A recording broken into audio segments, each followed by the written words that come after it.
ପତିତ ଜନଙ୍କୁ ଉଦ୍ଧାରିବା ପାଇଁ ଉଡ଼ାଉଅଛ ପତାକା, ବାହୁ ଟେକି ତୁମ୍ଭେ ବସି ଚାହୁଁ ଚାହୁଁ ବିପତ୍ତି କରୁଛ ଡକା ମହାପ୍ରଭୁ ହେ। ନାଶ ଗଲେ ତୁମ୍ଭେ ପରେ କି କରିବ କରୁଣା ଭଣ୍ଡାର ପେଇଁ, ଦୁଃଖୀ ଗଲେ ନାଶ ଅର୍ଜିବ କି ଯଶ ପଛେ ଚଉବର୍ଗ ଦେଇ। ଘୋର ନବଘନ ଥାଉ ଯେବେ ଦିନ ଚାତକ ଜୀବନ ହରାଇବ, ସମୁଦ୍ରେ ବରସି ଘୋର ଜଳ ରାଶି ଚାତକ ବନ୍ଧୁ କି ବୋଲାଇବ।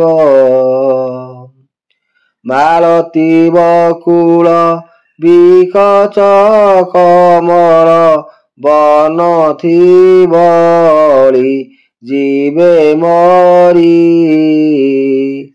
ପୂର୍ଣ୍ଣ ସୁଧାକର ନାଇଁ ଚକୋର ମାଳିକା ଯେବେ ମରିବେ ଝୁରି। କଳ୍ପଲତା ତଳେ ଥାଇ ଯେ ମୁଁ ଫଳେ ନିରାଶ ହୋଇବା କେଡ଼େ ଲାଜ, ରତ୍ନାକର ହୋଇ ରତ୍ନରଙ୍କ ଯହିଁ ଏକଥା କେମନ୍ତେ ଦେବରାଜ। ଥାଉ ଗଙ୍ଗା କୂଳେ ପରାଣ ବିକଳେ ତୃଷାରେ ଯେବେ ହରିବ ପ୍ରାଣ,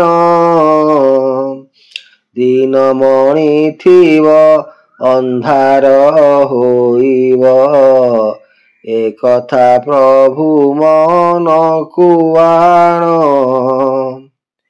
ସାମନ୍ତ ଯେ ଚତୁର୍ବର୍ଗ ଅଧିକାରୀ ଲକ୍ଷ୍ମୀ ପରିଚାରି ଥିବେ ହୋଇ, ଏମନ୍ତ ସାମନ୍ତେ ଆଶା କରି ଭୃତ୍ୟ ଭିକ୍ଷା ମାଗୁଥିବ ଦୁଃଖ ପାଇ।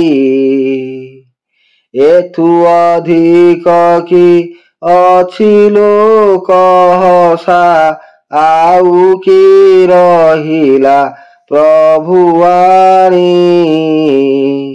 ଝମକିଲା ସିଂହ ପ୍ରାୟ ଝମକିବା, ବିଅର୍ଥ ଧାରିବା ଚକ୍ରପାଣି। ଦୀନବନ୍ଧୁ ବୋଲି ନାମ ଯେ ବହିଛ, ଏହା ନଚେତ କି ଭାବଗ୍ରାହୀ। ଏବେ ନାମ ଏଣିକି ନ ବହିବ, ଚକ୍ର ପରୁନେଥ ଥୁଅ ନେଇ। ତେବେ ତୁମ୍ଭକୁ କେ କାହିଁକି କହିବ, କର୍ମ ଆଦରି ସହିବ ଦୁଃଖ। ନିରାଶ ଜଳଧି ତୁମ ନାମ ସିଧି, ଜଗତରେ ବାଜି ଯିବ ଡାକ। ଆଉ ଭୁବନରେ ଠାକୁର ଖୋଜିବା, ତୁମ୍ଭ ପରି କେହି ଥିଲେ ଜଣେ। ଦୁଃଖୀ ଲୋକଙ୍କର ଦୁଃଖ ହରୁଥିବେ, କୃପା ବିଲୋକନ ନେତ୍ର କୋଣେ।